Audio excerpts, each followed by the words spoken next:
ഒരു മിസൈൽ പ്രതിരോധിക്കണമെങ്കിൽ ഒരു മിസൈൽ ഉണ്ടാക്കാൻ 16 ലക്ഷം രൂപയാണ് ചിലവ്. അതേസമയം മിസൈൽ പ്രതിരോധിക്കാൻ 33 കോടിയാണ് ചിലവ്. എന്താ പറഞ്ഞു? ഒരു മിസൈൽ ഉണ്ടാക്കാൻ 16 ലക്ഷം ചിലവ്, മിസൈലിനെ പ്രതിരോധിക്കാൻ 33 കോടി രൂപ ചിലവ്. അപ്പം അതിനവസ്ഥ നോക്കി. അപ്പം നല്ലത് ഇടണമെങ്കിൽ ഇട്ടോട്ടെ എന്നറിയില്ലേ? ഒരു മിസൈൽ, ഇറാനൊരു മിസൈൽ ഉണ്ടാക്കാൻ അവർക്ക് 16 ലക്ഷം ചിലവുണ്ട്. പക്ഷെ ഒരു മിസൈൽ ഉണ്ടാക്കാൻ എത്ര ചിലവുണ്ട്? വലിയ രാജ്യമല്ലേ, അവർക്കൊരു മിസൈൽ ഉണ്ടാക്കാനുള്ള ചിലവുണ്ട് 16 ലക്ഷം. പക്ഷെ ആ മിസൈലിനെ പ്രതിരോധിക്കണമെങ്കിൽ, ഒരു മിസൈൽ പ്രതിരോധ സംവിധാനം ചെയ്യണമെങ്കിൽ അവർക്ക് എത്ര ചിലവാ? 33 കോടി ചിലവ്. അവൻ്റെ അവസ്ഥ എന്തായിരിക്കും? അവരത്തെ മിസൈൽ പ്രതിരോധിക്കാൻ സംവിധാനം ഉണ്ട് എന്നൊക്കെ പറയാ, അതൊക്കെ നല്ല അച്ചടി വാക്ക. പക്ഷെ അതിന് കഴിയൂല. ആ സാമ്പത്തികത്തിൻ്റെ GDP പാറ്റ തകർന്ന് തരിപ്പണവും. പഴയ കാലത്തെ യുദ്ധമല്ലത്. പഴയ കാലത്തെ യുദ്ധം ഇന്നത്തെ യുദ്ധം വ്യത്യാസമുണ്ട്. പഴയ കാലത്ത് കുറേ പെണ്ണുങ്ങൾ വിധവകളാവുന്നതാണ്. ഇപ്പം അങ്ങനെ ആ വിധവകളൊന്നും ഉണ്ടാവില്ല പെട്ടെന്നൊന്നും. കാരണം ഈ മനസ്സിലായില്ല. അതേസമയത്ത് എവിടെ തകർക്കുക? എക്കണോമി താറുമാറാവും. നിങ്ങൾക്ക് പറഞ്ഞാൽ മനസ്സിലായോ?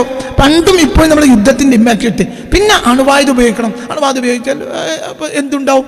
ലക്ഷം ആളുകൾ തീരുമാനം. അതേ സമയത്ത് സംഭവിക്കാൻ എന്താണ്? എക്കണോമി തകരും, ഭയങ്കര പ്രശ്നങ്ങളുണ്ടാവും. ഇപ്പൊ ഹോർമസ് കടൽ എടുക്കുകയാണ്. ഇതാണ് ഹോർമസ് കടൽ എടുക്കുന്നത്. ഇത് ഇറാൻ, ഇത് ഇറാഖ്, ഇത് ജോർദാൻ, ഇത് സൗദി അറേബ്യ, ഇത് ഖത്തർ. ഇതാണ് എന്ത്? ഇതാണ് ഇന്ത്യൻ മാസം, അറബിക്കടൽ. അപ്പൊ ഈ ഭാഗത്ത് ഇങ്ങോട്ട് കയറി നിൽക്കുക. ഏകദേശം ഒരു 33 കിലോമീറ്റർ ഈ ഭാഗത്ത് ഇങ്ങനെ കയറി നിൽക്കുക. അത് ഏറ്റവും തന്ത്രപ്രധാനമായ സ്ഥലമാണ്. ആർക്ക്? ഇറാൻ. അതിലൂടെ അല്ലാത്തൊരു സാധനം ഇങ്ങോട്ട് വരില്ല. നേരെ ഇങ്ങനെ കയറി വന്ന് ഇങ്ങനെ ഇന്ത്യൻ മാസത്തിലൂടെ വന്നിട്ട് സാധനം കൊണ്ടുപോവുക. നമ്മളെ സാധനങ്ങൾ, ചരക്കുകൾ അങ്ങോട്ട് പോകണമെങ്കിൽ, ചരക്കുകൾ ഇങ്ങോട്ട് വരണമെങ്കിൽ ഇതാണ് തന്ത്രപ്രധാനമായ സ്ഥലം. അതിൽ അമർത്താൻ പറ്റിയ സ്ഥലം. അവിടെ അമർത്തിയ ഇറാനൊരു പ്രധാനപ്പെട്ട വരുമാന മാർഗമാണ് ഇതിൻ്റെ തീരുവ, കപ്പലുകളുടെ തീരുവ, മദ്യം അവർക്ക് നടന്നു പോകാൻ. സത്യത്തിൽ അവരെ സംബന്ധിച്ചത് വലിയ സാമ്പത്തിക നഷ്ടം ഉണ്ടാവും. പക്ഷേ ഈ സാമ്പത്തിക നഷ്ടം സഹിക്കാൻ അവർ തയ്യാറാവും. എന്തുകൊണ്ട്? ഇതാണ് അമർത്തിയാൽ സ്വാഭാവികമായും അവർക്ക് എന്ത് പറയും? നമ്മളിത് നിർത്തി പെട്ടെന്ന് നിന്ന് പോകണം, മുറവിളി ലോകത്തുണ്ടാവും.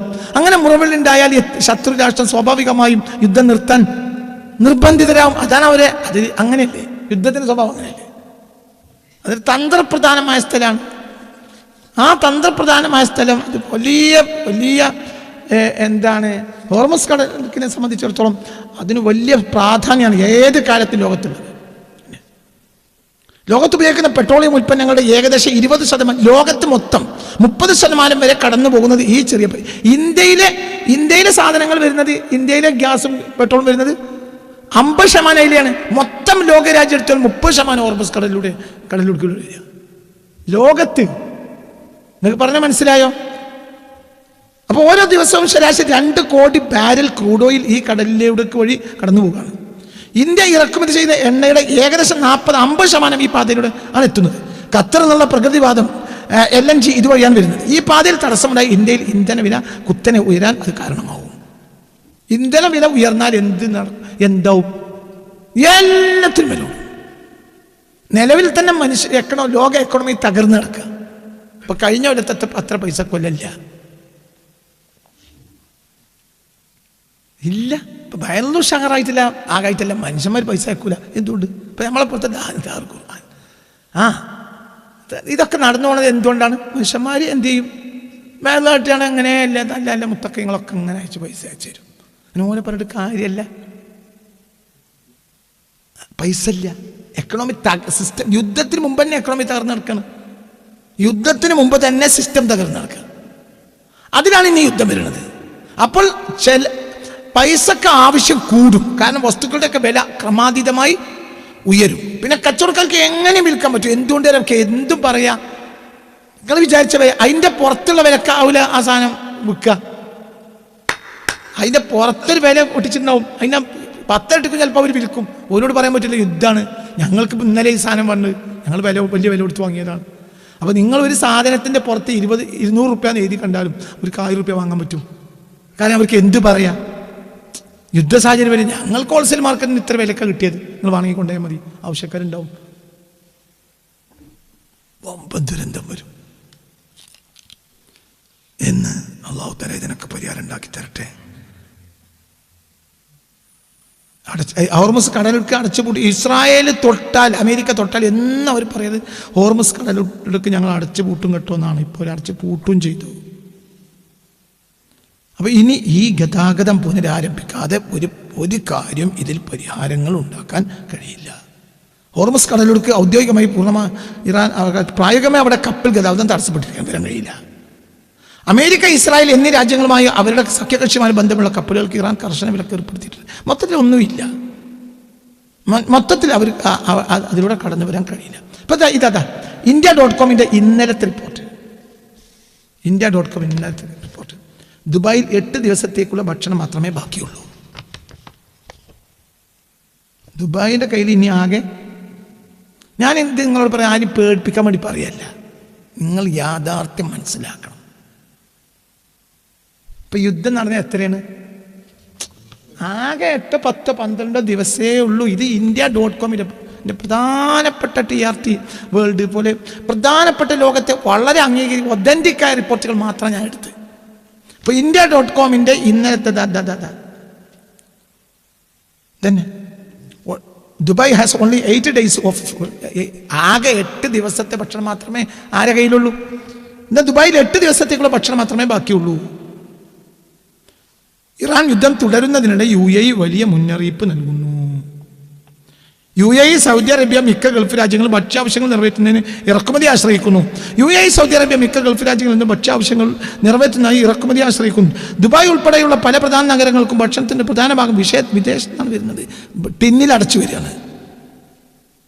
ഗൾഫ് സഹകരണ കൗൺസിലിൻ്റെ ഭക്ഷണത്തിൻ്റെ 70% കടന്നു പോകുന്ന ഇസ്രായേലിൻ്റെ അമേരിക്കൻ ആക്രമണത്തോടെ ഇറാൻ തടഞ്ഞ സുപ്രധാന ഷിപ്പിംഗ് ഇടനാഴിയായ ഹോർമുസ് കടലിടുക്ക്. അപ്പോൾ ഈ ഗൾഫ് രാജ്യങ്ങളിലേക്കുള്ള ഭക്ഷണ സാധനത്തിൻ്റെ 70%, എണ്ണ മാത്രമല്ല ഭക്ഷണത്തിൻ്റെ 70% വരുന്നതും ഏതിലാണ്? ഹോർമുസ് കടലിടുക്ക് വഴിയാണ്. മുടങ്ങിയാൽ എന്തോ? അതുകൊണ്ടാണ് അവർ തിരിച്ചടിക്കാത്തത്. തിരിച്ചടിക്കാൻ പോതില്ലായല്ല, ഇത് തിരിച്ചടിച്ച പ്രശ്നം ഉണ്ടാവും. ഇല്ലെങ്കിൽ ഒറ്റ ഞെക്കലുകൊണ്ട് തീർക്കണം. ആരെ? ഇറാൻ തീർക്കണം. അങ്ങനെ കഴിയൂല. എന്താ കരയുദ്ധം നടത്താത്തത്? എന്താ കരയുദ്ധം നടത്താത്തത്? എന്താ കരയുദ്ധം നടത്തിക്കൂടെ? കരയുദ്ധം നടത്തി തിരിച്ചുകൂല. എന്താ ഇറാഖിൽ അമേരിക്ക കരയുദ്ധം നടത്തിയാലോ? ഇറാഖിൽ കരയുദ്ധം നടത്തി, സിറിയയിൽ കരയുദ്ധം നടത്തി. എവിടെ നടത്തിയിട്ടില്ല? ഇറാൻ നടത്തിയില്ല. എന്തുകൊണ്ട്? ഇറാനിൽ ഒരാൾ വന്നാൽ തിരിച്ചുകൂല. അങ്ങനെയാണ് ആ ഭൂമി അല്ലാഹു തആല പ്രകൃതി സംവിധാനിച്ച്.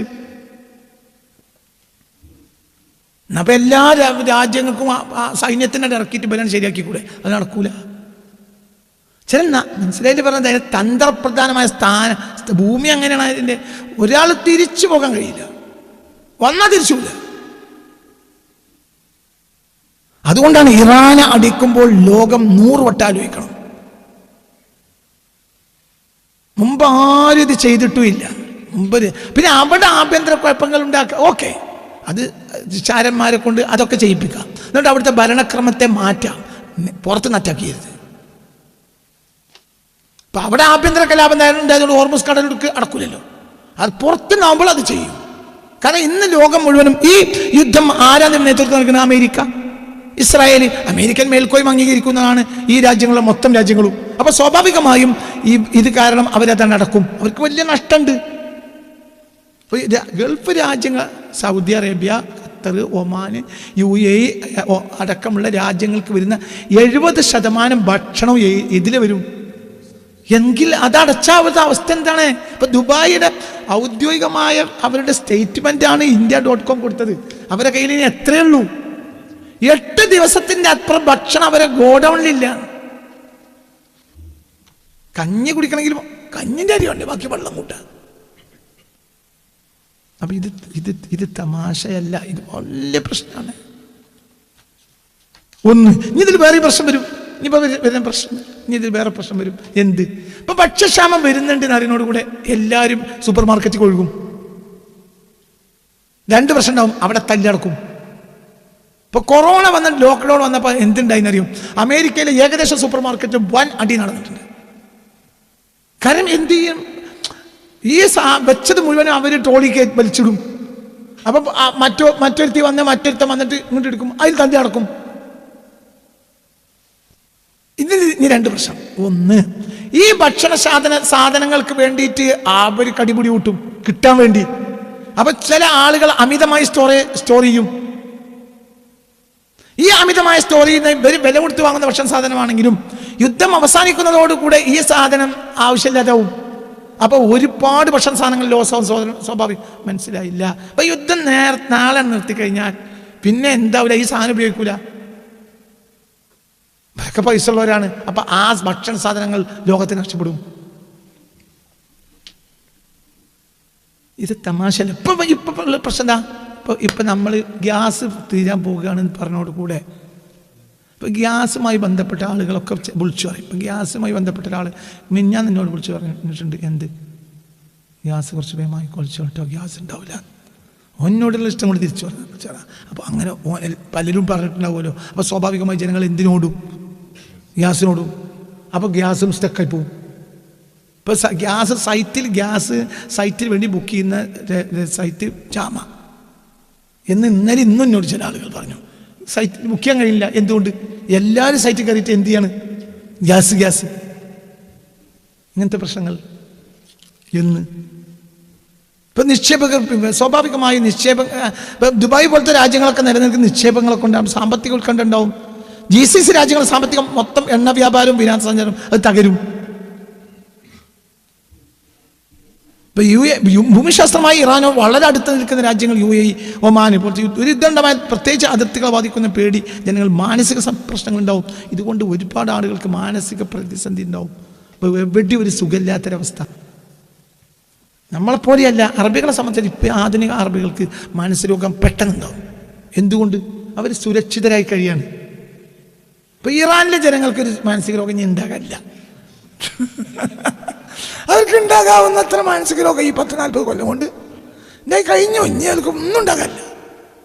അറബ് രാജ്യങ്ങൾ സുരക്ഷിതരായി കഴിയാണ്. അതുകൊണ്ട് എന്താണ് ഹസബൂന കുല്ല സ്വൈഹത്തിൻ അലൈഹി എന്ന് പറഞ്ഞത്, എല്ലാ ശബ്ദവും അവർക്കെതിരാണെന്ന് അവർ വിചാരിക്കുന്നു എന്ന് പറഞ്ഞില്ലേ, ആ അവസ്ഥയാണ് വരിക. സുരക്ഷിതരായി കഴിഞ്ഞവർക്ക് പ്രശ്നമാണ്. അപ്പൊ അതിർത്തി പ്രദേശങ്ങളിൽ യുദ്ധം ഉണ്ടായ സാധാരണ ജനജീവിതം നടക്കും. കേരളത്തിൽ യുദ്ധം ഉണ്ടായാലോ? ഇപ്പൊ ശ്രീലങ്ക, പക്ഷേ നമ്മളൊക്കെ ആക്കട്ടെ, ശ്രീലങ്കക്ക് ഒരു യുദ്ധം ഉണ്ടാകുകയാണെങ്കിൽ അവർക്ക് ഏറ്റവും അടിക്കാവുന്ന നാട് ഇന്ത്യയിലെ നാടേതാ?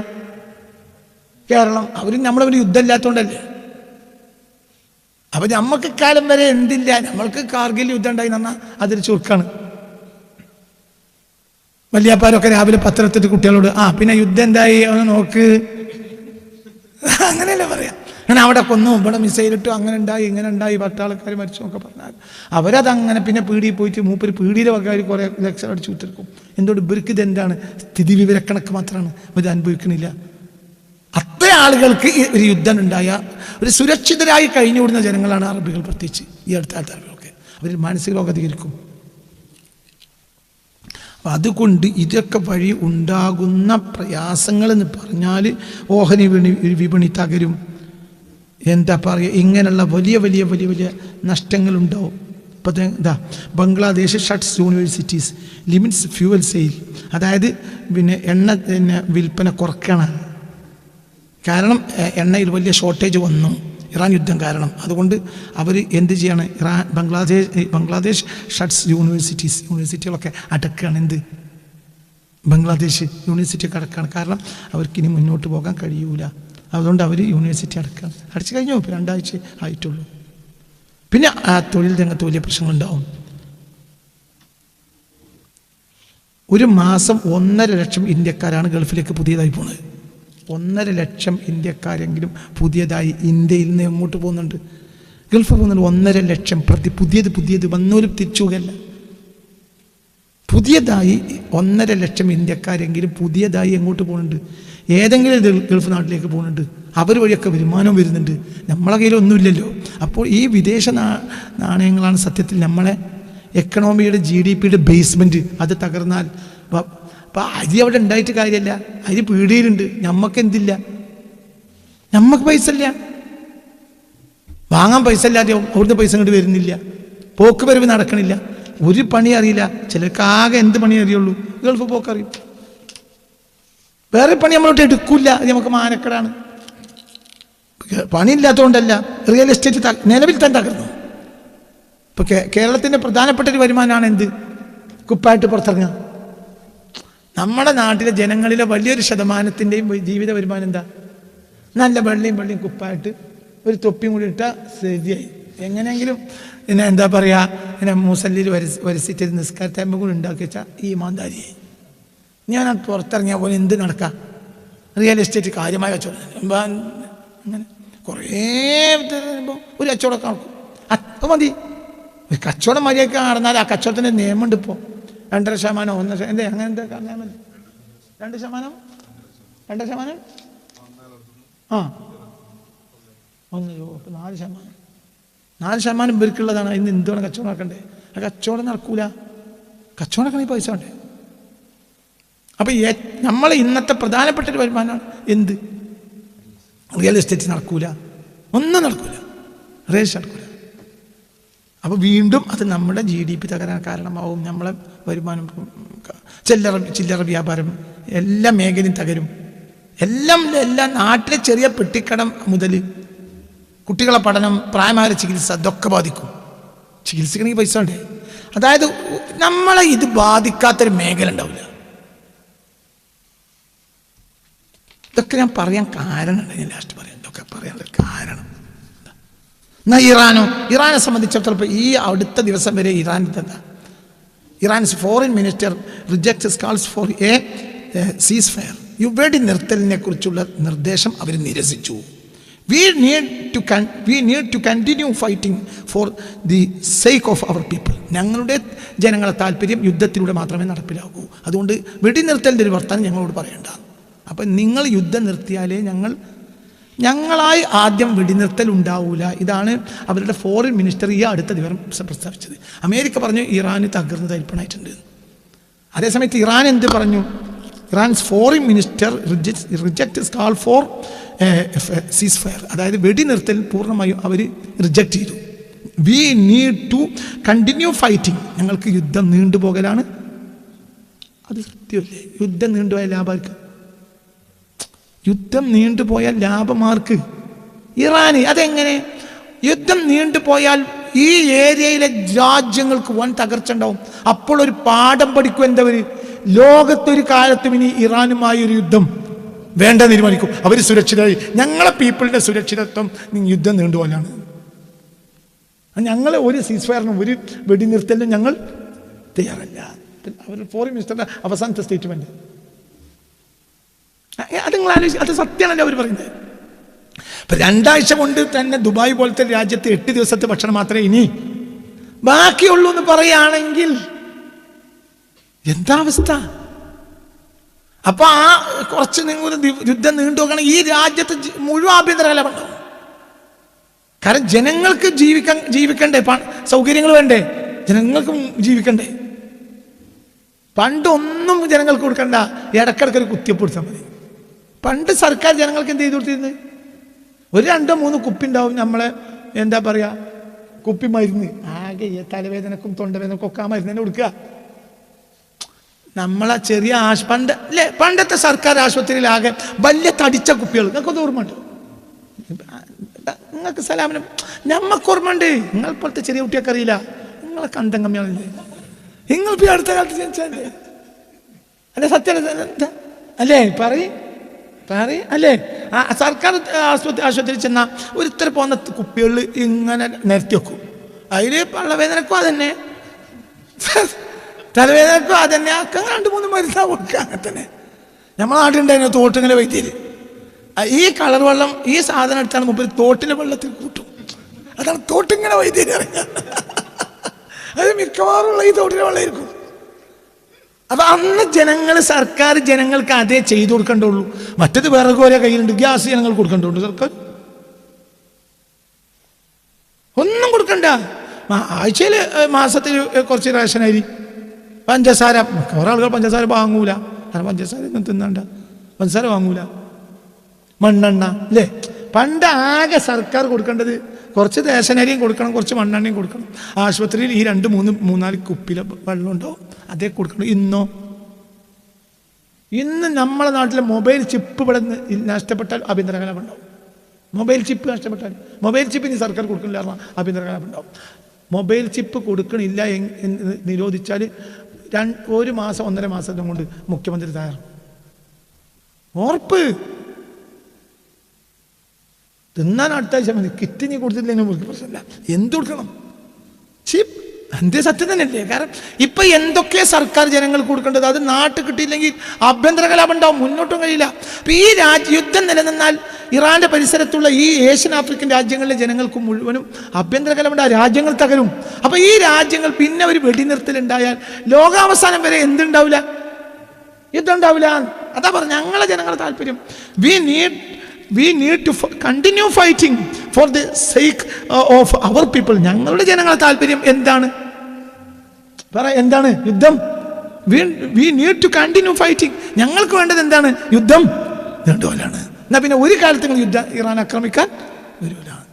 ഇത് അവസാനം ഒരു ഫോറിൻ മിനിസ്റ്റർ ഇല്ല. ഇപ്പോൾ തന്നെ എന്താ പറഞ്ഞത്? ഇപ്പോൾ തന്നെ എന്താ പറയുക, ഇസ്രായേൽ ഇറാൻ വാർ കാരണം 67,000 ഇന്ത്യക്കാരെ തിരിച്ചെത്തിച്ചിട്ടുണ്ട് എന്നാണ്. Israel war 67,000 Indians have return, തിരിച്ചെത്തി ഫ്രം മിഡിൽ ഈസ്റ്റ്, തിരിച്ചെത്തി. മനസ്സിലായില്ല? ഇത് എക്കണോമിക് ടൈംസിന്റെ റിപ്പോർട്ടാണ്. ഇപ്പോൾ യുദ്ധം തുടങ്ങിയിട്ട് എത്രയായിട്ടുള്ളൂ? ഇപ്പോൾ തന്നെ 67,000. എത്ര? 67,000 ഇന്ത്യക്കാർ യുദ്ധം കാരണം ഇന്ത്യയിലേക്ക് തിരിച്ചു വന്നു എന്നാണ് ഇപ്പോൾ അവസാനത്തെ എക്കണോമിക്സ് ടൈംസിന്റെ റിപ്പോർട്ട്. ആ പ്രശ്നം വളരെ ഇതങ്ങനെ നിലനിൽക്കുകയാണെങ്കിലോ എന്ന് അതിൽ ഏറ്റവും കൂടുതൽ ആളുകൾ തിരിച്ചു വരുന്ന നാട് എന്തായിരിക്കും? കേരളം. ഇപ്പൊ ഇന്നത്തെ പുതിയ മനോരമ ഓൺലൈനിന്റെ ഇന്നലത്തെ മനോരമ ഓൺലൈനിലെ മാർച്ച് 10 സ്റ്റേറ്റ്മെന്റ്, LPG ക്ഷാമത്തിനെതിരെ കുതിച്ചുയർന്ന് ഇൻഡക്ഷൻ കുക്കർ വിൽപ്പന, കോളടിച്ചത് കമ്പനികൾക്ക്.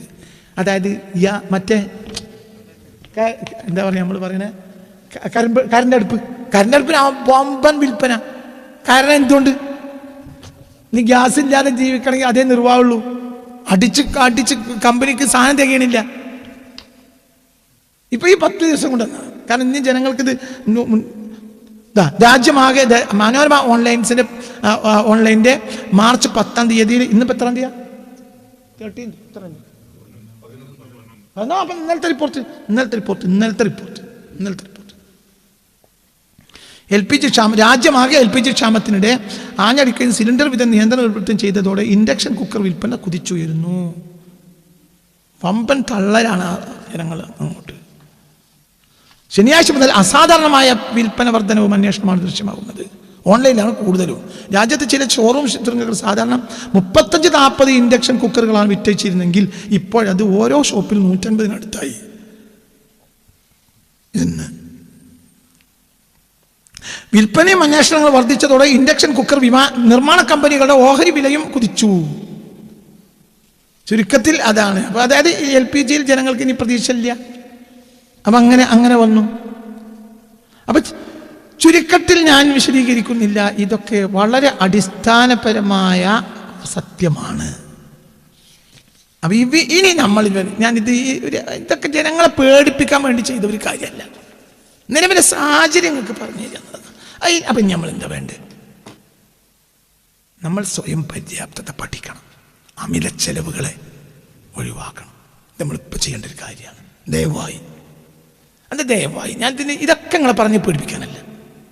അള്ളാഹു തആല ഇതിനെ മാറ്റം ഉണ്ടാക്കി തരട്ടെ. പക്ഷെ അതേസമയത്ത് നിലനിൽക്കുകയും ചെയ്യാം.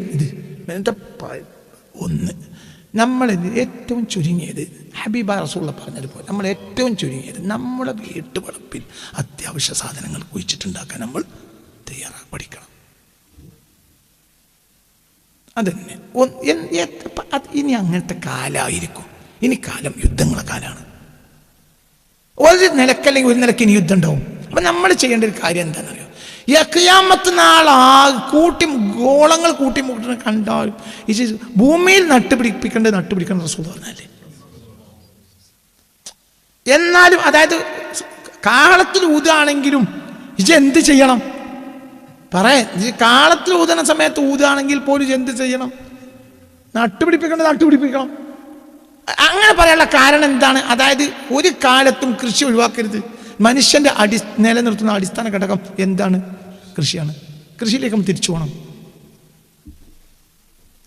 അപ്പം എൻ്റെ ജീവിതത്തിൽ എനിക്ക് ഏറ്റവും ആഗ്രഹമുള്ള ഒരു കാര്യം എന്താണെന്നറിയോ? ഇപ്പോൾ കേരളത്തിൽ കൃഷിഭൂമി ഇല്ല. അപ്പോൾ എന്ത് ചെയ്യാൻ? ഈ സലാമിനോടൊക്കെ എപ്പോഴും പറയാറുണ്ട്, നമുക്ക് പോയിട്ട് ഒരു 10, 50, 100 ഏക്കർ ഭൂമി വാടക എടുക്കുക. വിലക്കും അങ്ങനെ നമുക്ക് കഴിയില്ല. വാടക എടുക്കുക. എവിടെ? തമിഴ്നാട്ടിൽ നിന്ന് ഒരു കർണാടക. തമിഴ്നാട് പൊതുവെ നല്ല മനുഷ്യരാണ്. തമിഴന്മാർ പൊതുവെ നല്ല മനുഷ്യരാണ്. ഇന്ത്യ രാജ്യത്ത് ഏറ്റവും വർഗീയത കുറഞ്ഞ സംസ്ഥാനം തമിഴ്നാട്. നല്ല മനുഷ്യർ. ആ നാടപ്പം തകർക്കാൻ നോക്കിക്കൊണ്ടിരിക്കുന്നത് നല്ല മനുഷ്യരാണ് തമിഴ്മാർ.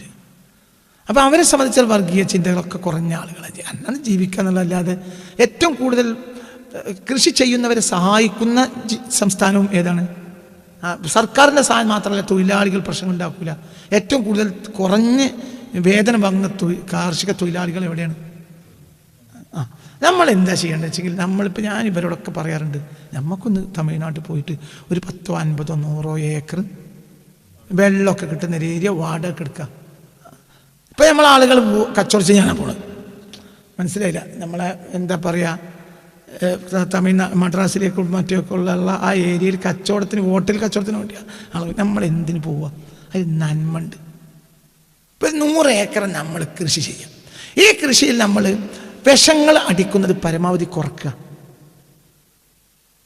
നമ്മൾ വലിയൊരു ലാഭം. ഇത് പടച്ചോൻ്റെ അടുത്തേക്ക് ഒരു നന്മയാണ്. വലിയ മേലെണ്ണം കൊതി ഇനി നമ്മൾ ഒഴിവാക്കുക. ഒരു അടിസ്ഥാന നന്മയാണല്ലോ. കൃഷിയിൽ എന്താണ് ഈ നഷ്ടം വരില്ല. കൃത്യം വെള്ളം കിട്ടുന്ന ഏരിയ ആകണം, ശ്രദ്ധിക്കണം. ഓക്കെ, സർക്കാർ ഒരു പൈസ ഇല്ലാതെ കൃഷിക്കുള്ള വൈദ്യതയ്ക്ക് ഒരു പൈസ കൊടുക്കേണ്ട തമിഴ്നാട്ടിൽ എന്തു ചെയ്തു സർക്കാർ. അപ്പം നമ്മളതിന് തയ്യാറായാൽ മതി. ഞാൻ നിങ്ങളെ കൂടെ നിൽക്കാം. എനിക്ക് വലിയ ഇഷ്ടമുള്ളൊരു കാര്യമാണ് കൃഷി. കർഷകൻ ഭൂമിയെ ജീവിപ്പിക്കുന്നത് 20 കൊല്ലം മുമ്പ് നമ്മളെ പ്രഭാഷണമുണ്ട്. കൃഷിയെപ്പറ്റി പറയാത്തൊരു കൊല്ലം നമുക്ക് ഉണ്ടാവില്ല. കൃഷി അത്രയും വലിയ നന്മയാണ്. എന്താണെങ്കിലും ഒരു മുളകും തൈ ഉണ്ടാക്കുകയാണെങ്കിൽ അത് മനുഷ്യന് ആവശ്യമുള്ള സാധനമല്ലേ? ആണോ? അല്ലേ? ഒരു വൈതനങ്ങ, മുളക്, എന്തുണ്ടാക്കിക്കോ വൈതനങ്ങ കൃഷി മനുഷ്യന് ആവശ്യമല്ലേ? അത് ഇട്ട് അത്രയും പള്ളത്തൂരൂല്ലേ? അത് മതിയല്ലോ. അപ്പം എന്ത് ചെയ്യണം? നമ്മൾ കൃഷിയിലേക്ക് തിരിച്ചു പോകണം. നമ്മളെ നാട്ടിൽ കൃഷിഭൂമി ഇല്ലെങ്കിലും എവിടെ ഉണ്ട്? തമിഴ്നാട്ടിലുണ്ട്, ആന്ധ്രയിലുണ്ട്, കർണാടകത്തിലുണ്ട്. കൃഷി ചെയ്യുക. കൃഷി വലിയ മാമിൻകും മിൻ അഹദിൻ യഗ്രിസു ഖർസൻ ഔ യസ്റഉ സിർഅൻ ഫയഅകുലു മിൻഹു ഇൻസാനുൻ ഔ തയ്റുൻ ഔ ബഹീമത്തുൻ ഇല്ലാ ഗഫറ ലഹു. ഹബീബായ നബി പറഞ്ഞു, നിങ്ങൾ എന്തൊരു കൃഷി ചെയ്യണമെങ്കിലും ആ കൃഷിയിൽ മനുഷ്യനോ പക്ഷിയോ മൃഗങ്ങളോ എന്ത് കഴിച്ചാലും ഇല്ലാ ഗഫറ ലഹു, അവർക്ക് അല്ലാഹു പുറത്തു കൊടുക്കാതിരിക്കൂല എന്ന് റസൂൽ പറഞ്ഞിട്ടുണ്ട്. നിങ്ങൾക്ക് പറഞ്ഞ മനസ്സിലായില്ല? അപ്പൊ എന്ത് സാധനം കൃഷി ചെയ്താലും മാമിൻകും മിൻ അഹദിൻ യഗ്രിസു ഖർസൻ ഔ യസ്റഉ സിർഅൻ, ഒരു കൃഷി ചെയ്യുന്നു അല്ലെങ്കിൽ ഒരു ചെടി, മരം, തയ്യ് എന്ത് നട്ടുപിടിപ്പിച്ചാലും അങ്ങനത്തെ ഒരു വ്യക്തിയും ഇല്ല ഗഫറ ലഹു, ആ വ്യക്തിക്ക് അല്ലാഹു തആല പുറത്തു കൊടുത്തതല്ലാതെ. ഒരു പാടത്ത് പണിയെടുക്കാൻ വേണ്ടിയിട്ട് ഒരാൾ രാവിലെ പാടത്ത് പണിയെടുക്കാൻ വിചാരിച്ച് ഒരു കൈത്തൊഴിൽ രാവിലെ ചെയ്യണം, ഒരു കൃഷി ചെയ്യണം എന്ന് വിചാരിച്ച ഒരാൾ രാത്രി ഉറങ്ങിയാൽ അസ്ബഹ മഗ്ഫൂറൻ ലഹു, നേരം വെളുക്കുമ്പോഴത്തേനും അല്ലാഹുവിന് പുറത്തു കൊടുക്കും. ഇത്തരം കൃഷിയെ പ്രോത്സാഹിപ്പിച്ചൊരു മതം വേറെ ഏതാ? എന്താ പറഞ്ഞേ? രാവിലെ ഒരു കൃഷിപ്പണിക്ക് പോകണമെന്ന് വിചാരിച്ചിട്ട് ഒരാൾ എന്ത് ചെയ്തു? രാത്രി ഉറങ്ങിയാൽ അസ്ബഹ മഗ്ഫൂറൻ ലഹു, നേരം വെളുക്കുമ്പോഴത്തേനും അല്ലാഹുവിന് പുറത്തു കൊടുക്കും. അപ്പൊ കൃഷിക്ക് ഇറങ്ങിയിട്ടുണ്ടോ? അപ്പൊ പിന്നെ കൃഷി ലാഭമാണ്. ഉറങ്ങിയാൽ തന്നെ പുറത്തു കൊടുക്കെങ്കിൽ പിന്നെ പണിക്ക് വേറെ കൂലിട്ടില്ല. എന്തൊരു മനുഷ്യന്മാരാണ് എന്നൊക്കെ പറഞ്ഞാൽ മനസ്സിലായോ? നമ്മൾ നാളെ ഒന്ന് പണിക്ക് പോകാൻ കുഞ്ഞാമതി എന്ന് പറഞ്ഞിട്ട് മുതലാളി ഒരു 500 രൂപ പോക്കറ്റിലിട്ട് തന്നാൽ നാളെ നീ പണിക്ക് വന്നാൽ തന്നെ വേറെ ശമ്പളം കിട്ടും. അപ്പോൾ ഓന് ലാഭല്ലേ? ഇത് നേരം വെളുക്കുമ്പോഴത്തേനും അല്ലാഹു തആല ഇപ്പം പണിക്കിറങ്ങിയിട്ടില്ല, അതിന് മുമ്പ് തന്നെ അല്ലാഹു തആല അവന് പുറത്തു കൊടുക്കും. കാരണം ഏത് കാലത്തും ദീനെ പ്രോത്സാഹിപ്പിച്ച കാര്യമാണ് എന്ത്? കൃഷി. കൃഷിയിലേക്ക് തിരിച്ചു പോകണം. ലോകത്തിന് മലാഹിം യുദ്ധങ്ങളെ കാലമാണ് എന്നിവരെ ഇനി ഖിയാമത്ത് നാൾ വരെ ലോകത്ത് എന്താ ഉണ്ടാവുക? യുദ്ധങ്ങളുണ്ടാവും. ഈ യുദ്ധം കഴിഞ്ഞാൽ വേറെ യുദ്ധം ഉണ്ടാവും. അതേതെന്ന് ചോദിക്കണ്ട, അതിന് വേറൊരു കാരണം ഉണ്ടാവും, എന്തെങ്കിലും ഒരു കാരണം ഉണ്ടാവും. നശീകരണ താല്പര്യക്കാർ ലോകത്ത് അധികരിക്കും, ഫിത്നയും ഫസാദ് ഉണ്ടാക്കുന്നവർ അധികരിക്കും. അല്ലെങ്കിൽ പുതിയ പുതിയ ടെക്നോളജി മനുഷ്യൻ തമ്മിൽ യുദ്ധം ഉണ്ടാവും. അപ്പോൾ അവസാനം ഇപ്പോൾ ലോകം പ്രതീക്ഷിക്കുന്നത് ഇതാ സ്റ്റീഫൻ ഹോക്കിൻസിൻ്റെ അവസാനത്തെ പുസ്തകത്തിൽ പറയുന്നത് എയും മനുഷ്യൻ തമ്മിൽ ആയിരിക്കും അവസാനത്തെ യുദ്ധം. എയും മനുഷ്യനും തമ്മിൽ അവസാനത്തെ യുദ്ധം എയും മനുഷ്യരും തമ്മിലായിരിക്കും എന്ന്. ഇതാണ് സ്റ്റീഫൻ ഹോക്കിൻസിൻ്റെ അവസാനത്തെ ഫത്വ. The small answers for the big questions. ഇതാണ് അയാൾ അവസാനത്തെ പുസ്തകം. പ്രസിദ്ധീകരിക്കുമ്പോൾ അയാൾ മരിച്ചുപോയി. വലിയ ചോദ്യങ്ങൾക്കുള്ള ചെറിയ മറുപടികൾ, അതാണ് പുസ്തകത്തിൻ്റെ പേര്. ഇതിൽ സ്റ്റീഫൻ ഹോക്കിൻസിൻ്റെ ലാസ്റ്റ് പുസ്തകമാണത്. The brief answers for the big questions. വലിയ ചോദ്യങ്ങൾക്കുള്ള സംക്ഷിപ്ത മറുപടികൾ. അതാണ് അയാളുടെ അവസാനത്തെ പുസ്തകം. അപ്പോൾ ആ പുസ്തകത്തിൽ പറയുന്നുണ്ട് എന്ത്? അവസാനത്തെ യുദ്ധം ആരുമായിരിക്കും? മനുഷ്യനും യുദ്ധം ഉണ്ടാവും. അപ്പോൾ ഇനി യുദ്ധങ്ങളെ കാലം വരാൻ പോവാണ്. മനുഷ്യൻ ഏറ്റവും ചുരുങ്ങിയത് എന്ത് ചെയ്യണം? ഏറ്റവും ചുരുങ്ങിയ ചില കാര്യങ്ങൾ. ഒന്ന്, കൃഷി ഉണ്ടാക്കുക. കൃഷി ഉണ്ടാക്കിയാൽ എന്താണെങ്കിൽ നഷ്ടമില്ല. ഒന്ന്. രണ്ട്, ആ സാധനം നമുക്ക് കഴിക്കാലോ. രണ്ടാമത് നമ്മൾ ശ്രദ്ധിക്കേണ്ട കാര്യം എന്താ? നമ്മൾ ചെലവ് ചുരുക്കാൻ ഇനി തയ്യാറാണ്. എക്കണോമി താറുമാറായി കിടക്കുക. ഇനി നേരെയാവില്ല പെട്ടെന്നൊന്നും. ഞാൻ 2001, 2002, 2003, 2004, 2005, 2006, 2007, 2008, 2009, 2010 ഒക്കെ ഞാൻ പ്രസംഗിച്ചിട്ടുണ്ട്. 2020 ശേഷം വേൾഡ് എക്കണോമി തകരും. പെട്ടെന്ന് തിരിച്ചു കൊണ്ടുവരാൻ 2035 വരെയെങ്കിലും വേൾഡ് എക്കണോമിയെ തിരിച്ചു കൊണ്ടുവരാൻ ഒരാൾക്ക് കഴിയില്ല. ഇഷ്ടംപോലെ പ്രസംഗങ്ങൾക്ക് അങ്ങ് അതൊക്കെ പഠന റിപ്പോർട്ടുകളാണ്. ഞങ്ങളോട് അത് വെറുതെ പറയല്ല. ഇതൊരു കറാമത്തുമല്ല. ഇത് ജിന്നൊന്ന് പറഞ്ഞെടുക്കണം അയാൾക്ക് അല്ല. അങ്ങനത്തെ ജിന്നൊന്നും എൻ്റെ അടുത്തില്ല. ഇത് പഠിക്കുകയാണ്. 2035 ഞാൻ അന്ന് പറഞ്ഞതാണ്. അതൊക്കെ അങ്ങനെയാണല്ലോ. നമ്മൾ കുട്ടികളെയും കൊണ്ട് നടക്കുമ്പോൾ ഇനി എത്ര ഉണ്ട് ഉമ്മയെന്ന് ചോദിക്കുമ്പോൾ കുട്ടികളും ഉമ്മയും കൂടി അങ്ങാടി പോകുകയാണെങ്കിൽ കുട്ടി ഇനി എത്ര ഉണ്ട് ഉമ്മയെന്ന് ചോദിക്കുമ്പോൾ കുട്ടിയോട് ഉമ്മ പറയും അത് 4 അടി വെച്ചാൽ മതി മോനെ. പിന്നെ ആ 4 അടി വെക്കുമ്പോഴാണ് പിന്നെ ഇനി ഉമ്മ എന്ത് പറയുക, ഇന്നൊരു 4 അടിയും കൂടി. 2100 വരെ എക്കണോമി തകരുമെന്ന് അറിയുകയാണെങ്കിൽ നിങ്ങൾ ഇപ്പം തന്നെ ആരെങ്കിലും വിഷം വാങ്ങി നടക്കും. ഏതായാലും ഇപ്പോൾ അടുത്ത കാലത്തൊന്നും ഞാനുള്ള കാലത്തൊന്നും എക്കണോമി നേരെയാലും. അപ്പോൾ ഞാൻ 2035 എന്ന് പറഞ്ഞത് 2045 എക്കണോമി ആവുമെന്ന് വിചാരിച്ചിട്ടല്ല. തൽക്കാലം എന്ന് പറഞ്ഞു വെച്ചതേ ഉള്ളൂ. എക്കണോമി അടുത്ത കാലത്ത് നേരെയാവില്ല. ഇനി 2 വർഗം മാത്രമാണ് ഭൂമിയിൽ കുറച്ചു കാലം കൂടി റായത്തിൽ ജീവിക്കുക. ഒന്ന്, high power society. 2, low level, low പ്രൈസിൻ്റെയും അടിയിലുള്ള സൊസൈറ്റി. ഈ 2 കൂട്ടരും ജീവിക്കും. ഇപ്പം ഇന്നലെ ഒരാൾ ഒരു വോയിസ്, ഒരു ഗ്രൂപ്പിൽ വിട്ട വോയിസ് എന്തിനോ ഒരാൾ എനിക്ക് അയച്ചു. ഒരു സ്ത്രീയുടെ വോയിസ് ഒരാൾ എനിക്ക് അയച്ചു. അപ്പോൾ വോയിസിലുള്ളത് ഡോക്ടറെ കിട്ടും, എൻജിനീയറെ കിട്ടും, ആരും കിട്ടും, കുട്ടികളെ നോക്കാൻ പേരില്ല ആളെ കിട്ടൂല. അതായത് അടിസ്ഥാന പഴയ കാലത്ത് കുട്ടികളെ നോക്കാനും ഭക്ഷണം വെക്കാനും ഇഷ്ടംപോലെ ആളെ കിട്ടിയിരുന്നു. അന്ന് ഡോക്ടറെ കിട്ടൂലായിരുന്നു.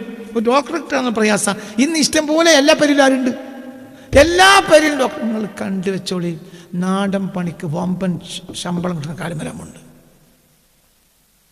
അതിലേക്കുള്ള സൂചനകളാണ് ഈ വിദ്യാഭ്യാസങ്ങൾ. ഇന്ന് ഗ്രാമം പോലും കുട്ടികൾക്ക് പഠിക്കണ പണിയാണ്. ഇനി ഇവിടെ ഒരു സാധനത്തിന് ആളുണ്ടാവില്ല. എന്തിന്? നാടൻ പണിക്ക് ആളുണ്ടാവില്ല. എന്താണ്? ഇല്ല കിട്ടൂല. അപ്പൊ ബംഗാളികളുണ്ടാവില്ല. ഈ പൈസ ബംഗാളിൽ കൊണ്ടിട്ട് ഓല കുട്ടികൾ പഠിക്കും, പിന്നെ ഓലും കിട്ടൂല. ഓൽക്കും ഈ സോക്കളുണ്ടാവും. അപ്പൊ അവിടുന്ന് പൈസ ഉണ്ടാക്കിയിട്ട് ഇങ്ങോട്ട് അയച്ചത് കൊണ്ടാണ് ഇവിടുത്തെ കുട്ടികൾ പഠിച്ചത്. അതോടുകൂടെ ഇവിടെ അടിസ്ഥാന പണിക്ക് ആളെ കിട്ടാതെയായി. ഇനി ബംഗാളിൽ ഒരു 10-15 കൊല്ലം കൂടി ബംഗാളിൽ ഇങ്ങോട്ട് ആൾ വരും. പിന്നെ ബംഗാളിലെ ആളുകൾക്കും തൊഴിലില്ലായ്മ രൂക്ഷമാവും. കാരണം BA MA ഒക്കെ പാസ്സാകുന്നതോടുകൂടെ ഓരും പിന്നെ എന്തിനൂല പറയേ പണിക്കൂല. അതിനെ പറ്റൂലല്ലോ.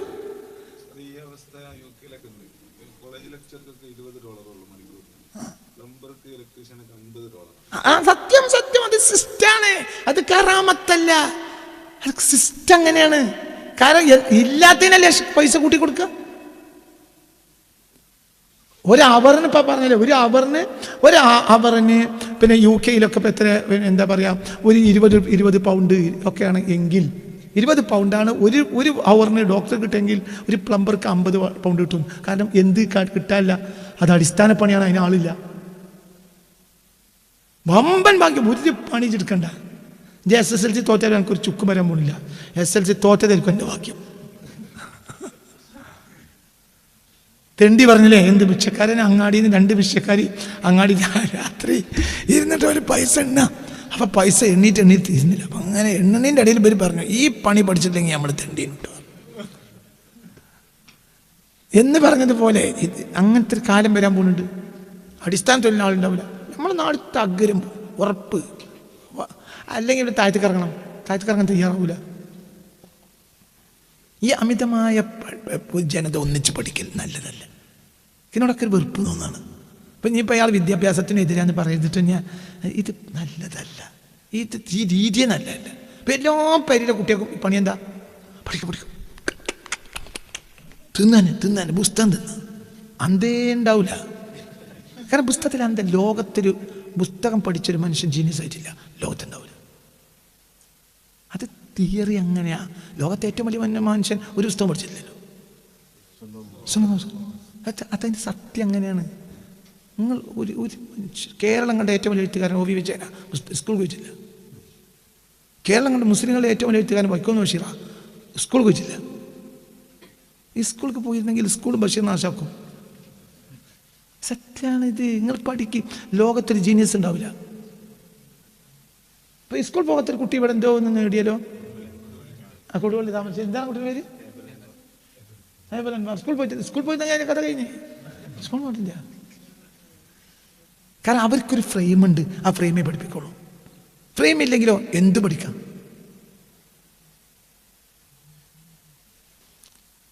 പറഞ്ഞാൽ മനസ്സിലായില്ല. എന്ത് പഠിക്കാം? സ്വന്തമാണ്. ഇതിപ്പോൾ ഞാനും ഒരാളും കൂടി ഇന്നലെ ഭക്ഷണത്തിന് മിന്നാന്ന് ഒരു യാത്രക്കടയിൽ ഞാനും വേറൊരാളും ഭക്ഷണത്തിനായി. അപ്പോൾ ഭക്ഷണത്തിന് കയറിയപ്പോൾ അയാൾ മന്തിച്ചോറ് ഓർഡർ ചെയ്തു, ഞാൻ പിന്നെ ചപ്പാത്തി അത് ഓർഡർ ചെയ്തു. അപ്പോൾ ഇയാൾക്ക് എന്ത് ചെയ്തു കൊടുത്തു? സൂപ്പ്, നല്ല സൂപ്പ്.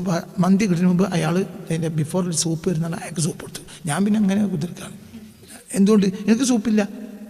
അപ്പോൾ ഞാനങ്ങനെ ആലോചിച്ചിരുന്നത് അപ്പോൾ ഇവിടെ ഇപ്പോൾ ഒരു നിയമമുണ്ട്. എന്ത്? മന്തി കൊടുക്കണമെന്ന് എന്ത് കൊടുക്കും? സൂപ്പ് കൊടുക്കും. ചപ്പാത്തി കൊടുക്കണമെന്ന് സൂപ്പ് ഉണ്ടാവില്ല. അപ്പം നമുക്കൊരു ലിമിറ്റേഷൻ ഉണ്ട്. എന്തിനൊരു ഫ്രെയിമുണ്ട്, ഒരു ഫ്രെയിമുണ്ട്. എന്ത്? മന്തിക്കാർക്ക് ഇന്നൊക്കെ കൊടുക്കണം,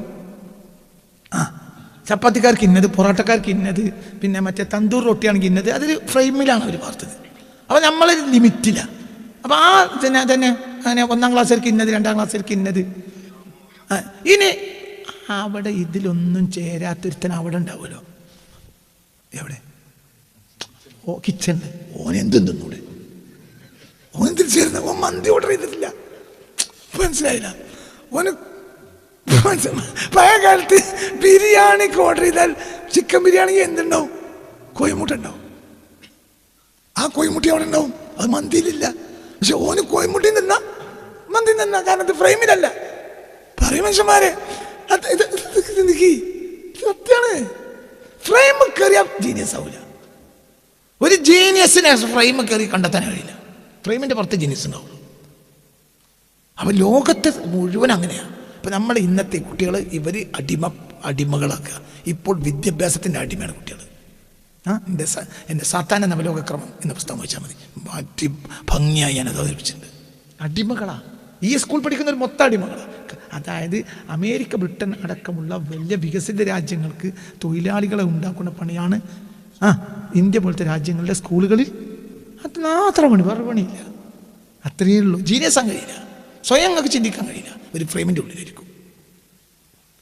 സമൂഹത്തിൽ ഏറ്റവും കൂടുതൽ വിവരം കുറഞ്ഞ ആളുകൾ അധ്യാപകന്മാരായിരിക്കും. സമൂഹത്തിൽ ഏറ്റവും വിവരം കുറഞ്ഞ ആളുകൾ അധ്യാപകന്മാരാണ്. കാരണം അവരൊരു ഫ്രെയിമിൽ പഠിച്ച് ഒരു ഫ്രെയിമിൽ പഠിപ്പിക്കും. അപ്പോൾ അവർക്ക് പരന്ന വിജ്ഞാനം ഉണ്ടാവില്ല. കേരള ചരിത്രത്തിൽ 1-2 അധ്യാപകൻ മാത്രമല്ലേ ജീനിയസ് ആയിട്ടുള്ളൂ. സുകുമാർ അഴീക്കോട്, പ്രൊഫസർ MK സാനു, അങ്ങനത്തെ വളരെ കുറഞ്ഞ ആളുകൾ മാത്രമേ ജീനിയസ് ഉള്ളൂ എഴുത്തുകാരുടെ കൂട്ടത്തിൽ. അതേസമയത്ത് മറ്റു പല രംഗത്തുണ്ട്. അതായത് അവർക്ക് കൃത്യം പഠിപ്പിച്ച് പഠിപ്പിക്കും. ലോകത്തെ ഏറ്റവും വലിയ വിഡ്ഢികൾ അധ്യാപകന്മാരാണ്. അവർക്ക് ഒരിത്തിരി വിവരം ഉണ്ടാവില്ല. അതേസമയത്ത് ഒരു ധാരണ എന്തായിരിക്കും? വിവരം, ഭയങ്കര വിവരന്മാരെന്നാണ്. കാരണം ഒരു കാലത്ത് രണ്ട് അവസ്ഥയാണ് അധ്യാപകന്. ഒന്ന്, ഓൻ കുട്ടിയായി പഠിച്ച്, അപ്പോൾ അവന് കുട്ടീൻ്റെ ബുദ്ധി ഉണ്ടാവുള്ളൂ. പിന്നെ അവൻ കുട്ടികളെ പഠിപ്പിച്ച്, അപ്പോഴും അവന് കുട്ടീൻ്റെ ബുദ്ധി ഉണ്ടാവുള്ളൂ. അന്തം വേണോ? പഠിപ്പിക്കൽ നിർത്തണം. അവൻ പരന്ന വായന വിവരം എന്നുള്ള സംഗതി ഉണ്ടാവില്ല. ഇത് സത്യമാണ്. വിശദമായി പഠിക്കൂല. ഇതൊക്കെ സത്യത്തിൽ പഠിക്കണം. നിങ്ങൾക്ക് വസ്തുത പഠിക്കും, അത് മനസ്സിലാവും. മറ്റൊരു ഫ്രെയിമില്ല. അപ്പം ഞാൻ നാളെ രാവിലെ ഒരു കുട്ടികൾക്കൊരു കിതാബ് ക്ലാസ് എടുക്കണമെങ്കിൽ ഇന്ന് ഞാൻ പരന്നു വായിക്കാൻ പറ്റില്ലല്ലോ. ഞാൻ എന്തേ വായിക്കുള്ളൂ? ആ സിലബസ്. നാളെ എനിക്ക് ക്ലാസ് എടുക്കേണ്ടേ ഇല്ലെങ്കിലോ എനിക്ക് പരന്നു വായിക്കാം. അപ്പോൾ വായിച്ചാൽ മതി. അപ്പോൾ വിവരം ഉണ്ടാകൽ ഉസ്താദിനും ഉസ്താദില്ലാത്തവനും നോക്കിയാൽ വിവരം ഉണ്ടാകൽ ആർക്കായിരിക്കും? ഉസ്താദില്ലാത്തവനാണ്. മറ്റു ഇയാൾക്ക് എന്നും മുത്താല ചെയ്യേണ്ടി വരും. അത് പരന്നോട് ചെയ്യൂല. ഇത് മോശം പറയല്ല കേട്ടോ. പഴയ കാലത്തെ ആളുകളുള്ള സമയം മുഴുവൻ ചിലവാക്കും. ഇപ്പോഴത്തെ അവസ്ഥ എന്താണെന്ന് വെച്ചാൽ ഇപ്പം മാന്താണ് എല്ലാവരുടെ പണി. എന്താ മാന്ത? അപ്പോൾ കുറഞ്ഞ സമയം ഒരു കിതാബ് നോക്കാനുള്ളത്, ആ സമയം പിറ്റേന്ന് പഠിപ്പിക്കണ കിതാബ് മാത്രമേ നോക്കുള്ളൂ. പണ്ട് മാന്തലിന് എന്തില്ല, ഇല്ലാത്തതുകൊണ്ട് അവർക്ക് പരന്ന് വായിക്കാം. അതൊക്കെ സത്യങ്ങളാണ് ഈ പറഞ്ഞത്. അപ്പം ഞാൻ എന്താ നിങ്ങളോട് പറഞ്ഞതെങ്കിൽ ഇന്നത്തെ ഈ എന്താ പറയുക, വാർത്തെടുക്കുന്ന കോഴിക്കുട്ടികളെ പോലെയാണ് ഇന്ന് നമ്മുടെ മക്കളായി വരുന്ന ഈ സ്കൂളുകളിൽ. വാർത്തെടുക്കുന്ന കുട്ടികളാണ്. അവർക്ക് ബുദ്ധി വിവരമൊന്നും ഉണ്ടാവില്ല. അവർക്ക് അതിൻ്റെ അപ്പുറത്തേക്ക് ചെയ്യാനോട് കഴിയൂല. ഒന്നും അറിയില്ല. മുമ്പ് ഒരു സംഘം കുട്ടികൾ എന്ത് ചെയ്തു? തോണി കയറി. അപ്പോൾ തോണി ഇയാൾ ഇങ്ങനെ പോകുമ്പോൾ കുട്ടികൾ ഇയാളെ കളിയാക്കി. ഇയാൾ കണ്ടു ഇയാളൊരു ഒന്നിനും പറ്റിയൊരു കാക്ക. അപ്പോൾ ഇയാൾ ചോദിച്ചു, കാക്കി നിങ്ങൾക്ക് സംഗീതം അറിയുമോ ചോദിച്ചു. അറിയില്ല പറഞ്ഞു. ജീവിതത്തിൻ്റെ കാൽഭാഗം പോയി. അപ്പോൾ വേറെ കുട്ടി ചോദിച്ചു, നിങ്ങൾക്ക് മാത്സ് അറിയുമോ ചോദിച്ചു. മാത്സ് അറിയില്ല. അപ്പോൾ അയാൾ പറഞ്ഞു. അപ്പോൾ ആ കുട്ടി പറഞ്ഞു, അപ്പോൾ ആ കുട്ടി പറഞ്ഞു, നിങ്ങളെ ജീവിതത്തിൻ്റെ പകുതി ഭാഗം പോയി. അങ്ങനെ ഓരോരുത്തരും ചോദിച്ചു, നിങ്ങൾക്ക് സംഗീതം അറിയോ, നിങ്ങൾക്ക് മാത്സ് അറിയോ, നിങ്ങൾക്ക് എഞ്ചിനീയർ അറിയോ? അപ്പോൾ ഒക്കെ ഇയാളെന്ത് പറഞ്ഞു? അറിയില്ല. അപ്പോൾ നിങ്ങൾക്ക് ഇംഗ്ലീഷ് അറിയോ? അപ്പോൾ ആ കുട്ടി പറഞ്ഞു, ഇംഗ്ലീഷ് അറിയില്ലെങ്കിൽ ഇന്നെങ്ങനെ ലോകത്ത് ജീവിക്കാം? നിങ്ങളുടെ ജീവിതത്തിന് 90% പോയാണ്. അപ്പോഴത്തേന് കാറ്റടിച്ചിട്ട് പെരുങ്കാറ്റടിച്ചിട്ട് തോണി ഇങ്ങനെ ആടാൻ തുടങ്ങി. അപ്പം ഇയാൾ ചോദിച്ചു, നിങ്ങൾക്ക് നീന്താൻ? അതൊരു നീന്താനറിയാം. അപ്പോൾ അയാൾ പറഞ്ഞു, 100% പോയി.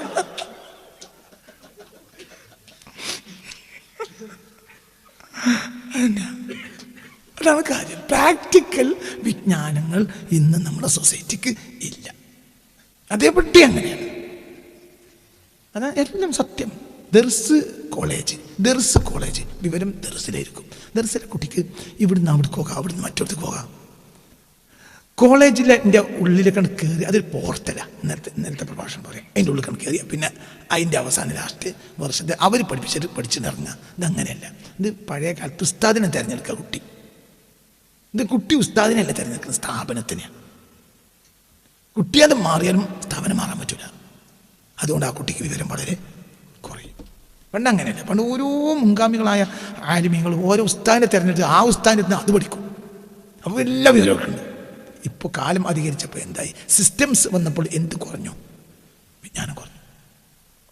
അപ്പോൾ ഈ വിജ്ഞാനങ്ങൾ കുറേ വിട്ടികളെ മാത്രമേ ഇതുണ്ടാക്കുള്ളൂ. അപ്പോൾ ഞാൻ പറഞ്ഞു കൊണ്ടുവരുന്ന കാര്യം എന്തെന്നാൽ ഇനി നമ്മൾ ചെയ്യേണ്ട കാര്യം എന്തെന്നാൽ നമ്മൾ കൃഷിയെ പ്രോത്സാഹിപ്പിക്കുക. പിന്നെ അമിത ചെലവുകളെ ഒഴിവാക്കുക.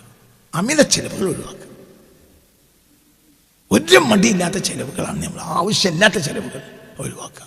ഇനി ആ പണം വന്നോളണം എന്നില്ല. എക്കണോമി തകർന്നിട്ടുണ്ട്. ഇത് നീണ്ടു നിൽക്കുകയാണെങ്കിൽ നമ്മൾ കുടുങ്ങും. അപ്പം അതുകൊണ്ട് സ്വയം നിയന്ത്രിക്കാൻ തയ്യാറാകണം. വീടുകളിൽ ബാപ്പമാര് മക്കളെ ഉപദേശിക്കണം. രാത്രിയായാൽ എരിവ് തിന്നാൻ, പുളിയുള്ള സാധനം തിന്നാൻ വേണ്ടിയുള്ള എല്ലാത്തിൻ്റെ അവസാനത്തിൽ ഇറക്കം നിയന്ത്രിക്കണം. ആവശ്യമില്ലാത്ത സാധനം തിന്നാൻ പോകരുത്. ഒരു ജനത തിന്ന് നശിക്കുകയുള്ളൂ. തീറ്റയുടെ പ്രൊഡക്ഷൻ കുഫറാണ്. വല്ലദീന കഫറൂ യതമത്തഊന വയഅകുലൂന കമാ തഅകുലുൽ അൻആമു വന്നാറു മസ്വൽ ലഹും. വല്ലദീന കഫറൂ, സത്യനിഷേധികൾ, യതമത്തഊന, സുഖിക്കും അവർ, വയഅകുലൂന, തിന്നും, കമാ തഅകുലുൽ അൻആം, ഒരു വ്യവസ്ഥയില്ലാത്ത നാക്കാലികൾ തിന്നും പോലെ തിന്നും. നാക്കാലികൾക്ക് എന്തില്ല? വ്യവസ്ഥയില്ല. കാഫറുകൾക്ക് തിന്നുന്നതിന് വ്യവസ്ഥയില്ല. സത്യനിഷേധികൾ. മുഅ്മിനീങ്ങൾ അങ്ങനെയല്ല. മുഅ്മിനീങ്ങൾ അങ്ങനെയല്ലല്ലോ. മുഅ്മിനീങ്ങളെ സിഫത്ത് ഇതിൽ തന്നെ മനസ്സിലാക്കണം. മുഅ്മിനീങ്ങൾ അങ്ങനെ പരിധി വിട്ട് സുഖിക്കില്ല, പരിധി വിട്ട് തിന്നില്ല. ഇത് രണ്ടിനും നിയന്ത്രണം നഷ്ടപ്പെട്ടപ്പോൾ ഈമാന്റെ സിഫത്തിന് പകരം ഇന്ന് നമ്മളുള്ളത് കയ്യിലുള്ളത് കുഫറിന്റെ സിഫത്താണ്. സൂറത്ത് മുഹമ്മദാണ് എൻ്റെ ഓർമ്മ. ആയത്തെ പരത്തുന്ന ഓർമ്മയല്ലേ? എത്രയാണ് അറിയാം? സൂറത്ത് മുഹമ്മദ് എന്നാണ് എൻ്റെ ഓർമ്മ. വല്ലദീന കഫറൂ യതമത്തഊന വയഅകുലൂന കമാ തഅകുലുൽ അൻആമു വന്നാറു മസ്വൽ ലഹും. സൂറത്ത് മുഹമ്മദ് എന്നാണ് എൻ്റെ ഓർമ്മ. സല്ലല്ലാഹു അലൈഹി വസല്ലം. സൂറത്ത് മുഹമ്മദ് ആയിരിക്കും. വല്ലദീന കഫറു സത്യനിഷേധികൾ. എവിടെ? 12. ഇന്നല്ലാഹ യുദ്ഖിലുല്ലദീന ആമനു വഅമിലു സ്വാലിഹാത്തി. ഈമാനും അമലുമുള്ള ആളുകളെ അള്ളാഹു പ്രവേശിപ്പിക്കും ജന്നാത്തിൻ, സ്വർഗ്ഗങ്ങളിൽ, തജ്രി മിൻ തഹ്തിഹൽ അൻഹാർ, അതിൻ്റെ താഴ്വാരത്തുള്ള നദികൾ ഒഴുകിക്കൊണ്ടേയിരിക്കും. അങ്ങനത്തെ സ്വർഗ്ഗത്തിൽ പ്രവേശിപ്പിക്കും എന്ന് പറഞ്ഞു. എന്നിട്ട് വല്ലദീന യതമത്തഊന വല്ലദീന കഫറു, ഇവരുടെ നിലപാട് പറഞ്ഞില്ല. അവരുടെ എന്താ പറഞ്ഞു? ഈമാനും അമലും മാത്രം പറഞ്ഞു, ജീവിത രീതി പറഞ്ഞില്ല, തിരിഞ്ഞിട്ടില്ല. കുഫറിന്റെ എന്തു പറഞ്ഞില്ല? ആരാധനകളും പറഞ്ഞില്ല. മനസ്സിലായില്ല? ഭയങ്കര ചിന്തിക്കേണ്ട ഈ ആയത്ത്. ഇന്നല്ലാഹ യുദ്ഖിലുല്ലദീന ആമനു വഅമിലു സ്വാലിഹാത്തി ജന്നാത്തിൻ. ഈമാനും അമലും ഉള്ളവരെ അല്ലാഹു തആല സ്വർഗ്ഗങ്ങളിൽ പ്രവേശിപ്പിക്കും. അപ്പൊ അവരുടെ നിത്യജീവിതം പറഞ്ഞില്ല. കുഫറിന്റെയോ ആരാധനകളും പറഞ്ഞില്ല. വല്ലദീന കഫറു, കുഫർ, യതമത്തഊന, സുഖിക്കും, വയകുലുന, തിന്നും. ഇവരെ ആര് തിന്നും പോലെ? മൃഗങ്ങൾ തിന്നും പോലെ തിന്നും. ഇവരെത്ര തിന്നാന്ന് പറഞ്ഞില്ല. ആര്? മുഅ്മിനീങ്ങൾ എത്ര തിന്നാന്ന് പറഞ്ഞില്ല. അതാണ് എന്തെന്നറിയോ? എതിരിൽ നിന്ന് കാര്യങ്ങൾ മനസ്സിലാക്കുക. ഒരാൾക്ക് രാത്രി എന്താണ് എന്ന് ചോദിച്ചപ്പോൾ എന്ത് പറയാ? ഒരു സാധനവും നമ്മൾ കണ്ണ് തുറന്നാൽ കാണാത്ത നേരം, ഇതിനാണ് രാത്രി അറിയാം. അപ്പൊ നമുക്ക് രാത്രിയെ മനസ്സിലാക്കിയപ്പോ നമ്മൾ ഒരു സാധനം കണ്ണ് തുറന്നാൽ കാണാൻ പറ്റാത്ത നേരം രാത്രി. അപ്പൊ എന്തും കണ്ണു തുറന്നാൽ കാണാൻ പറ്റുന്ന നേരം ഏത്? പകല്. എന്നതുപോലെ നേരെ ഇതിൽ നിന്ന് കാര്യം മനസ്സിലാക്കാം. കുഫറിന് സുഖിക്കണിനും പരിധി ഉണ്ടാവില്ല, തിന്നണിനും പരിധി ഉണ്ടാവില്ല. അപ്പോൾ മുഅ്മിനീങ്ങൾക്കോ? പറയാത്ത പറ മുഅ്മിനീങ്ങൾക്ക് തിന്നാനും പരിധിയുണ്ട്. അതുകൊണ്ടാണ് അവർക്ക് ഈമാൻ അമലുണ്ടായത്. മറ്റവർക്ക് വ്യവസ്ഥ ഇല്ലാത്തതുകൊണ്ട് ഈമാൻ ഉണ്ടാവില്ല. അവർക്ക് എന്തേ ഉണ്ടാവുള്ളൂ? കുഫർ. മനസ്സിലായില്ല? എത്ര വലിയ ആയത്താണ് അതൊക്കെ. സൂറത്ത് മുഹമ്മദിൽ 12-ാമത്തെ മുഖാലിഫ. നേരെ എതിരിൽ നിന്ന് കാര്യം മനസ്സിലാക്കുക. അപ്പൊ ഇന്നിപ്പോ നമ്മൾ തറാവിയൊക്കെ സംസ്കരിക്കണമെങ്കിലും നമ്മുടെ സ്വഭാവം ആരുടേതാണ്? കുഫറിൻ്റെത്. പഴയകാലത്ത് നമ്മൾ കഴിഞ്ഞ് പള്ളിയിൽ പോയി തറാവിയും കഴിഞ്ഞ് പതിൽ വന്ന് എന്തെങ്കിലും കഞ്ഞുണ്ടെങ്കിൽ കുടിക്കും കിടക്കും. അങ്ങനെയാണോ? അല്ലേ? അങ്ങനെയാണ്. അപ്പൊ നമുക്ക് എന്തിനും ലിമിറ്റ് ഉണ്ട്. ഒക്കെ ലിമിറ്റ് ഉണ്ട്. ഇന്നൊക്കെ ഉണ്ടാവുള്ളൂ, ഒക്കെ കിട്ടുള്ളൂ. മറ്റേ എന്തും കിട്ടും. എന്തും കിട്ടും. ഇന്നതൊന്നുമില്ല, എന്തും കിട്ടും. വല്ലദീന കഫറു യതമത്തഊന വയകുലൂന കമാ തഅകുലുൽ അൻആം. മൃഗങ്ങൾ കഴിക്കും, മൂല കഴിക്കും. വന്നാറു മസ്വൽ ലഹും. അവർക്ക് അവസാനം നരകത്തിലെത്തേണ്ടി വരും. അല്ലാഹു നമ്മളെ കാത്തിരക്ഷിക്കട്ടെ. അപ്പോൾ ചിന്തിക്കുക. അപ്പം നമ്മൾ വലിയ ദുരന്തത്തിലാണ് നിലവിൽപ്പെട്ടിട്ടുള്ളത്. 50% ഇന്ത്യയിലേക്ക് വരുന്ന പെട്രോളിയം ഉൽപ്പന്നങ്ങൾ, ഗ്യാസ്, പെട്രോളിയം ഹോർമസ് കടലിടുക്കിലൂടെ വരുന്നു. അപ്പോൾ യുദ്ധം നീണ്ടു പോവുകയാണ് എങ്കിൽ വലിയ ദുരന്തത്തിന് വഴിവെക്കും. അത് വലിയ ദുരന്തമായിരിക്കും. ദുബായിയെ പോലത്തെ ചെറിയ രാജ്യത്തിന് 8 ദിവസമേ അവരുടെ കയ്യിൽ ഭക്ഷണമുള്ളൂ എങ്കിൽ എല്ലാ സാമ്പത്തിക സ്രോതസ്സും അവർക്കുണ്ട്. അതേപോലെ തന്നെ അവർക്ക് സാമ്പത്തിക സ്രോതസ്സും അവർക്കുണ്ട്. പിന്നെ അവരെ സംബന്ധിച്ചൊക്കെ കുറഞ്ഞ ആളേ ഉള്ളൂ എങ്കിൽ ഇന്ത്യയുടെ അവസ്ഥ എന്തായിരിക്കും?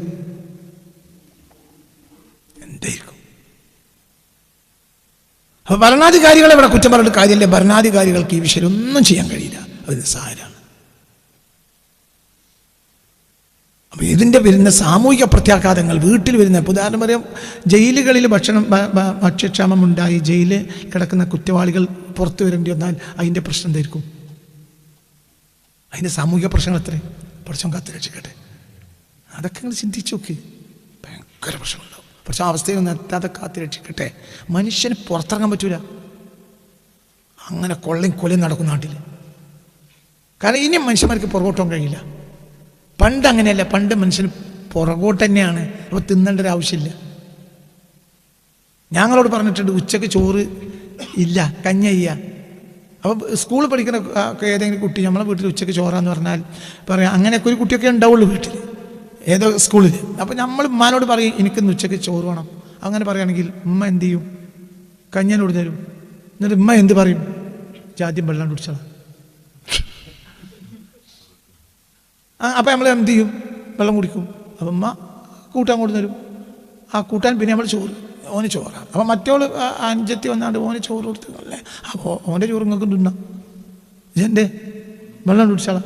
എൻ്റെ കുട്ടിക്കാലത്തെ കഥയായി പറയണത്. അതായത് എല്ലാവർക്കും അങ്ങനെ അമ്മ പറയാൻ കാരണം ഉമ്മാക്ക് എന്താ വെള്ളം ഊറ്റിക്കൂടെ? ഉമ്മാക്ക വെള്ളം ഊറ്റിയിട്ട് ഈ വറ്റിരിക്കുന്നൂടെ? അതിന് മാത്രം വറ്റും മാറ്റത്തില്ല. അപ്പം ഉമ്മ ആദ്യം തന്നെ എന്ത് ചെയ്തു? സാധനം ഇപ്പം പള്ളിയിൽ കൊള്ളുന്നത് വെള്ളവും വറ്റും കൂടിയാണ്. അതിലാദ്യം അമ്മ എന്ത് ചെയ്തു? വെള്ളം കൊണ്ട് മിക്കവാറും പിന്നെ ആ വറ്റന്നെ പൂർണ്ണമായി കഴിയൂല, പറ്റുന്ന പിന്നെ കുറച്ച് ബാക്കിയുണ്ടാവും. എന്തുകൊണ്ട്? അതൊക്കെയാണ് ഇവിടുത്തെ അടവുകൾ. എന്നാൽ അമ്മാൻ്റെ കുട്ടിക്ക് ഉമ്മ പിന്നെ വെള്ളം ഒഴിവാക്കി തരാമെന്ന് പറയില്ല. കാരണം വെള്ളം ഒഴിവാക്കിയിട്ട് വറ്റി കൊടുക്കാൻ മാത്രം അമ്മാൻ്റെ കയ്യിൽ ഇല്ല. അങ്ങനത്തെ കാലത്ത് കൂടെ നമ്മൾ കഴിഞ്ഞു വെച്ചിട്ടുണ്ട്. എന്തല്ലേ എത്രയുണ്ട്. ഏറ്റവും നല്ല കറി ഏതാണെന്ന് എനിക്കറിയോ? ഏറ്റവും നല്ല കറി എന്ന് പറഞ്ഞാൽ ചോറിലേക്ക് ഏറ്റവും നല്ല കറി നല്ല പ്യൂറായ വെളിച്ചെണ്ണ, കുറച്ചുപ്പ്, ലേശം കാന്താരി മുളക്, ഒരു ചെറിയ 1-2 ചെറിയ ഉള്ളി. മനസ്സിലായോ? ഇതൊന്നും കൂട്ടുക. ഇത് കൂട്ടിയിട്ട് ചോറ് കഴിച്ചു കൊണ്ട് ആ ചോറ് നിർത്തൂല. ഭയങ്കര രസമാണ്. അങ്ങനെ തിന്നവർക്കത് പറയും. ഞാൻ തിന്നിട്ടുണ്ട്. ഭയങ്കര രസമാണ്. പറയാൻ പറ്റൂല എൻ്റെ രസം എത്രയാണ് അല്ലേ. രാത്രി ഒരു കറിയും വേണ്ട. രാത്രി ചോറ് വീട്ടിൽ ബാക്കിയുണ്ടെങ്കിൽ എന്ത് ചെയ്യുന്നറിയോ? രാവിലെ അതിൽ ഉമ്മ എന്ത് ചെയ്യും? ലേശം ഉള്ളിയും വെളിച്ചെണ്ണ ഇട്ടിട്ട് അതൊന്ന് തൂമിച്ച് തരും. തലേന്നത്തെ ആ ചോറ് കഴിച്ചില്ലേ? ആ ചോറിൻ്റെ അത്ര രസമുള്ള ചോറ് ഞാൻ കഴിച്ചില്ല. അതിനൊന്നും ചെലവില്ല. ചില സമയത്ത് വീട്ടിലുണ്ടായിരുന്ന ഒരു ഭക്ഷണമാണ് ഇതെന്നറിയാം. ചില സമയത്ത് പിന്നെ പത്തിരി